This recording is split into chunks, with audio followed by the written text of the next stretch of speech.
Welcome to the Global Energy Leaders Podcast, powered by R Squared Global.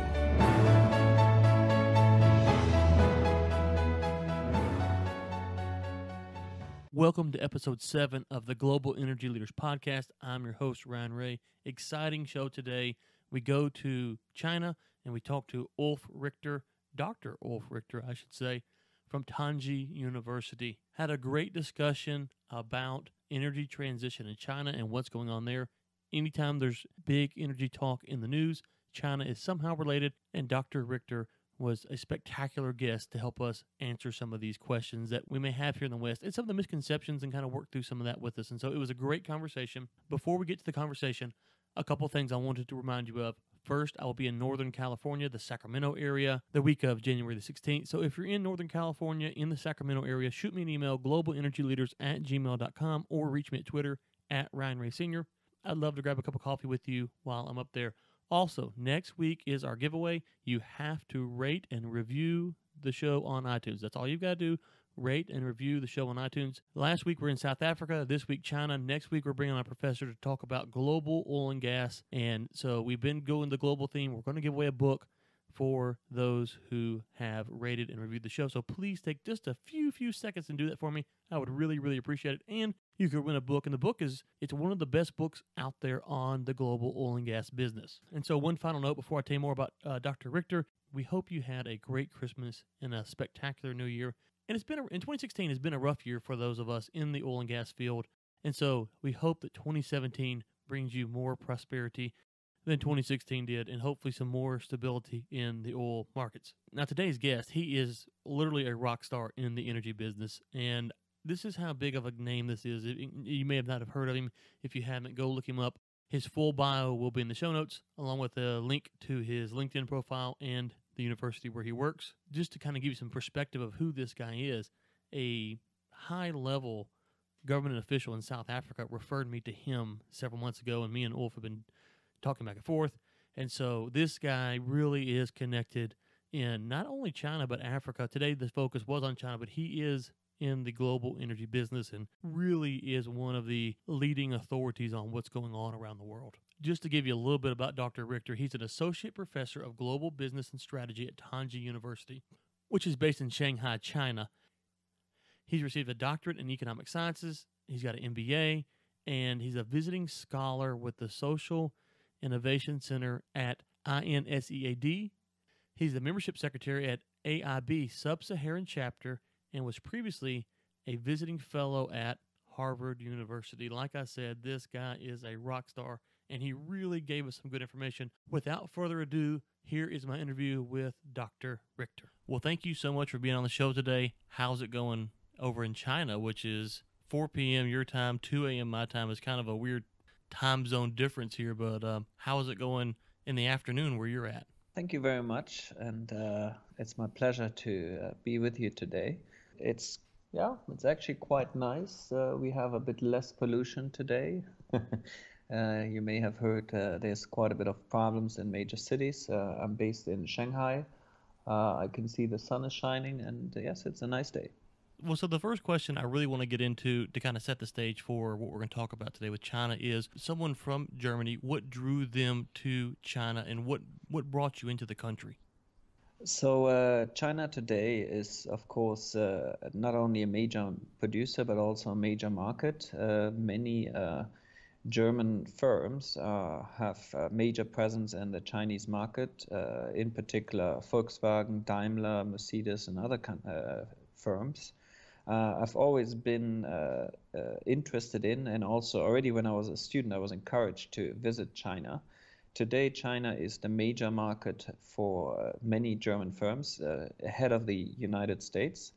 So, and Shanghai in particular is the major city where you can find German people.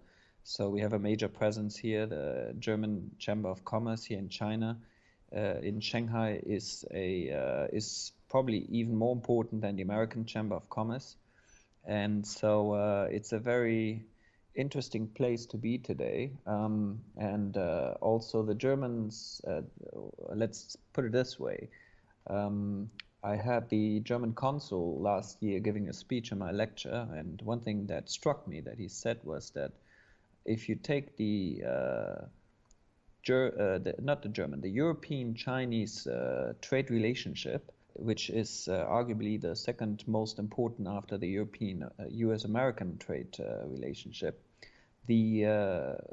according to his numbers or to his knowledge, 60% of this relationship is actually based on trade between Germany and China alone. So it's a very important relationship. And in general, we believe it to be growing very well consistently in the near future, because the German products, the German economy is quite complementary to the Chinese one. On top of this, Germany has a very good reputation inside of China. There was a country ranking last year in China, and Germany came out number one ahead of any other country. Let's delve into that just a little bit more. Kind of explain for the audience what is the dynamics inside of China as far as the energy companies. Are they state-owned? Are they privately owned? Is there kind of a mix? And how does that work compared to in the U.S. where it's privately owned companies that run the energy sector? If we look at the energy sector, most companies continue to be state-owned, but it's an interesting dynamic that is going on in the recent past. Many companies were, historically speaking, they were almost state bureaucracies, provincial or state level, provincial level, or city level. And but more recently, in China, there has been a trend for privatization.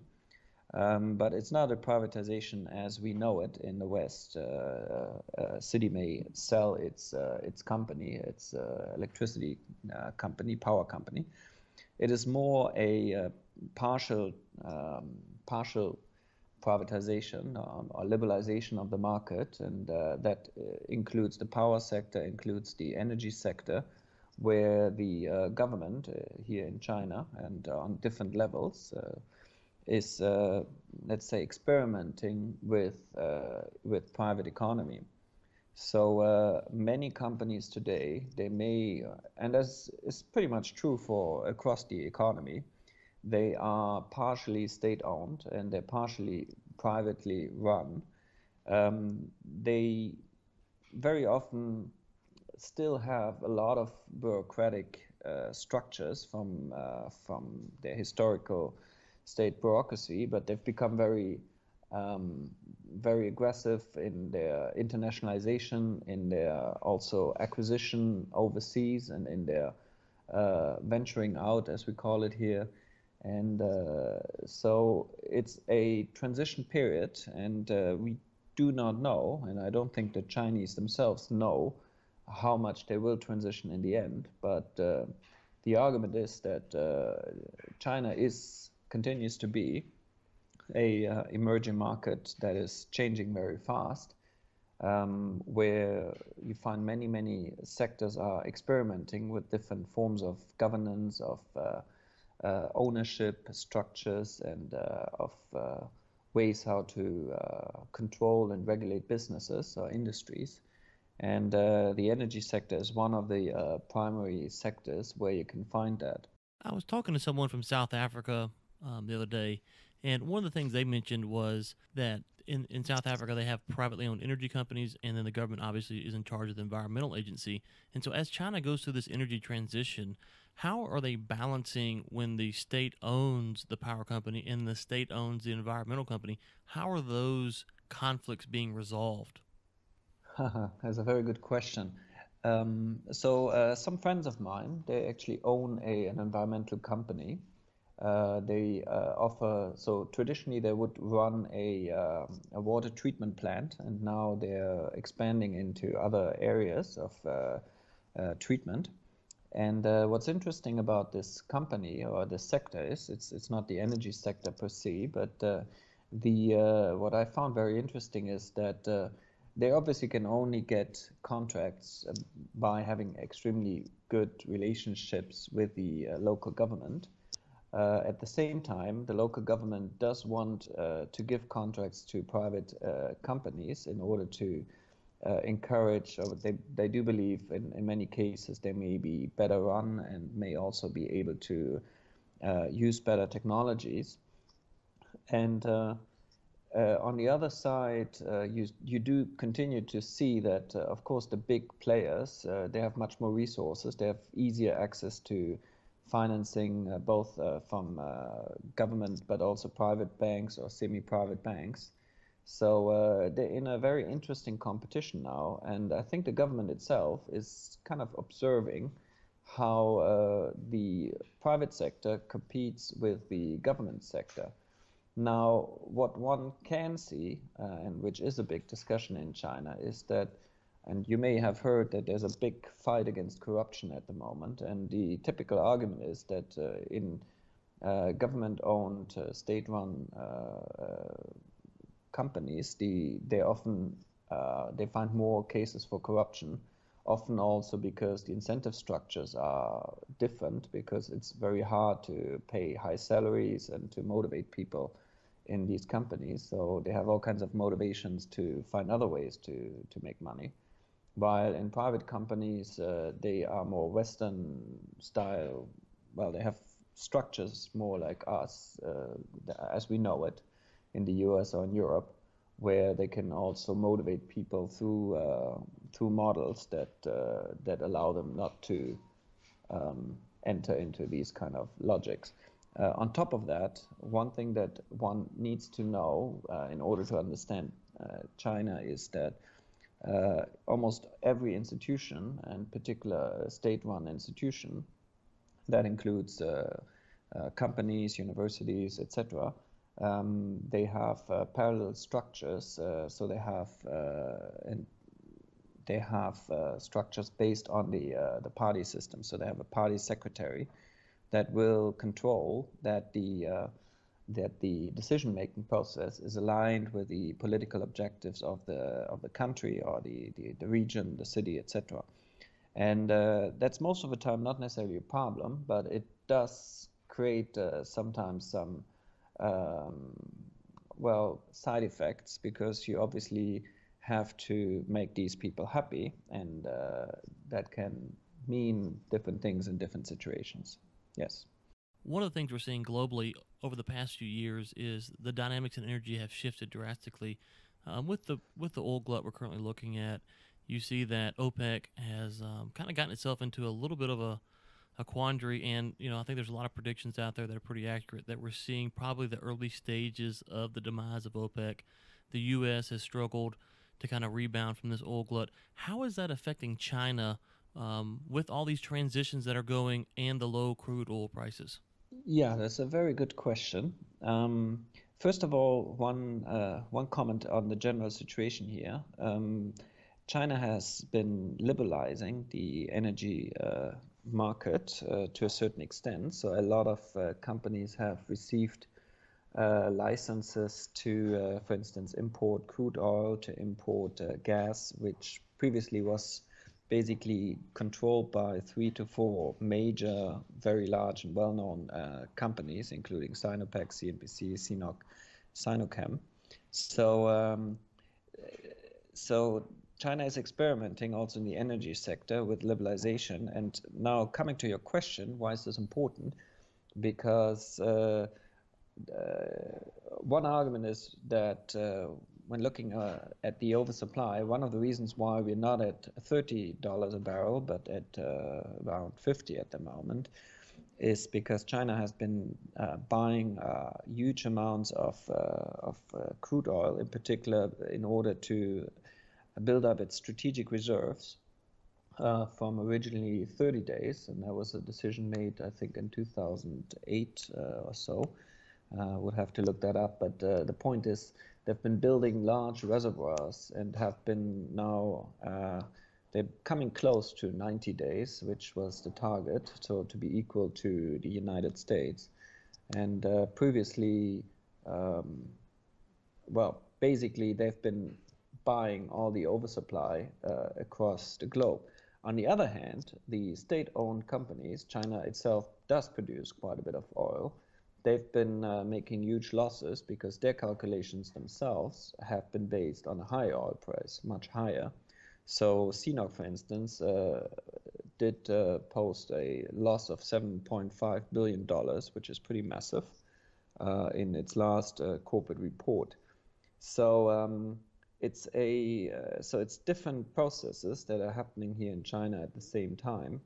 On top of that, the government is emphasizing its and also encouraging industry to invest into renewable energy. And China is already the largest producer of hydro energy, and also is massively investing into wind power and solar power. And it's now the biggest producer of solar panels. And also in terms of installed capacity, it overpassed Germany last year. So there's different. The general trend is, of course, China is continues building its cities and its economy. They have to shift from oil. They have to shift from coal, which was a strategic choice back in the days in order to have cheap energy to develop China. And now the big question is, how can they transition into a lower carbon economy while at the same time guarantee energy security, which was basically the reason why they chose coal as the major source of energy to industrialize China. Before we get back to Dr. Richter, let's hear from our sponsor. For over 20 years, R Squared Global has served the energy and infrastructure industries. With offices in Texas, Alabama, and Louisiana, R Squared Global offers engineering, survey, right-of-way, and GIS solutions. For more information, please visit www.gor2.com. And you mentioned the transition there. One of the things you see globally going on are these initiatives from government agencies to get their rural areas powered. And so you talked about renewables, and so you see the microgrids coming on, and renewables taking hold in some of these rural areas where it's not really economical to build out a normal infrastructure system out there. How is China handling that problem with some of its rural development areas and getting energy to those far out areas outside of the metropolitan cities? Yeah, so arguably, China today is the most experienced builder of power plants. They've been building power plants all across the country, many of them, of course, coal-based. They've also been installing a lot of solar capacity as well as wind. I think Xinjiang province now is the leading province in terms of installed wind power capacity in China. Interestingly, some of the problems that now arise are very similar to the ones that we have observed in Germany, that the energy production in Germany when it comes to wind power is in the north, but the major industry is often in the center and in the south of the country. So one of the major problems that China is also dealing with is not necessarily energy production, but energy conservation. Moreover, so same could be said about hydropower. China has a lot of rivers and does produce a lot of hydropower,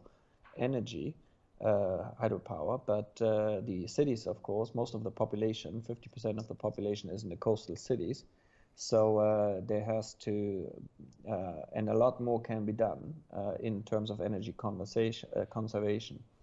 So that's a big topic in China.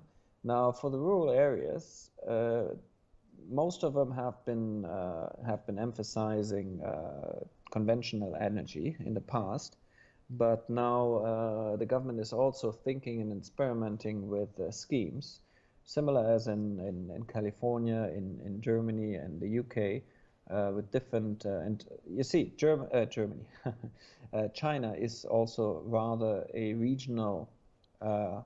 Has a lot of different regional economies, and different regions may try out different schemes in order to see what might be best.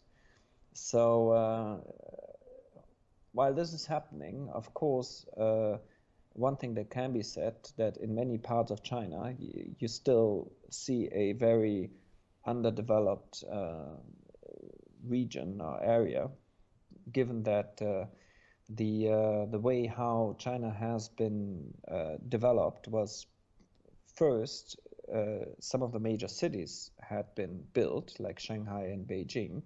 Later, some of the second-tier cities. Now we're going to the third and fourth-tier cities. So it's very, um, very clear state policy driven, and less decentralized in its approach as it has been, for instance, in Germany. You mentioned earlier that the pollution looked like it was kind of light today, kind of jokingly. And I remember when the Olympics were in China a few years ago, there was talk of all the smog and the pollution. And we have that here in the States, and you have it in any big urbanized area. What is the state of the energy sector, and how are they battling this, at least perceived perception in the West, that they're not really aggressive on environmental issues? Yeah, thank you for the question. I think it's a very crucial question. China signed together with the US the Paris Accords, the Paris Agreement last year, in order to develop measures to aggressively tackle the problem of climate change and how to decarbonize the economy. China is actually being quite vocal and quite active about it, but it's always it's kind of a trade-off here. How much development do you want? How much technology upgrade can you afford? How much can you move away from cheap coal towards more expensive sources of energy? And at the same time, the demand of the more and more getting richer population here in China for a clean environment is getting, the population is getting more vocal, and in particular in social media, this has become a really, really important topic. So for the Chinese government, this is a very, very complex problem to attack. And the big discussion is, so one aspect, what many people argue, but which would also require huge changes and investments, is the move from cheap coal to gas. Now, gas would need a very different LNG and all kinds of other types of, let's say, installations, or the whole industry has to be changed. So that's one of the big discussions. The other discussion is, you may know that China now has very emphasizes a lot electrical vehicles, smart cities, and so on. So there's a lot of policy making around this, and subsidies, incentives for investment into that. On the same side, there's of course vested interests of the existing industries, and China is looking very actively at Europe, for instance, at the CO2 trading schemes and how that has been implemented and the learnings from it. Not everything worked out. So I would argue the pressure is there, but given the size of the population and the numerous cities, the challenges are also quite much bigger than anything we know in the West. Now, on the other hand, it's quite clear living here that the Chinese have to become much smarter than we have been in the past in our economies. And they have to do the energy transition much faster than we've done so. Now, given that I'm German, in Germany, we basically made a point that energy transition to a very large extent is a political compromise between the different stakeholders in a country, and it has to be agreed upon by many different parties, and then the necessary investments have to be made. I do think that China is coming very close to that point because, of course, the decision makers in particular, they can see very clearly, and this is a very recent phenomena, that if you grow too fast, the effects might be very detrimental in the long term. And you can already see now that cancer rates go up, and that diseases in general, so the population is really affected by the deteriorating quality of the air here in China. And of course, this is not just a Chinese problem, because given the size of the population, the size of the economy, this is going to be a global problem if it cannot be tackled anytime soon. Yes. Well, I've only got two more questions for you, and I'll let you get out of here. One you've kind of already alluded to, but I wanted to ask it just a little bit more precisely. You mentioned earlier that China has been stockpiling oil. Have they been stockpiling natural gas as well? No, they have not stockpiling it, but they've been drilling and discovering. There's a lot of shale gas also in China, and also some of the major drilling companies have become very, very successful in finding it. But just knowing that it's there doesn't mean you can actually get it into the economy and replace coal. You do have to build power plants that are based on gas and pipelines, etc. So there's a lot of investments that have to come after that. So that's, I think, the major problem. But most of the energy experts are quite clear that this is probably, in the short term, the best way to get away from or to decarbonize the economy. Yes. Okay, so one final question for you. If we were to talk 5 years, 10 years down the road, what is the energy industry in China going to look like? So there's a lot of investments continues to be into renewables. There's a lot of investments also into what I believe is very important, into electrical vehicles, into mobility solutions that get away from the traditional gasoline-based vehicles.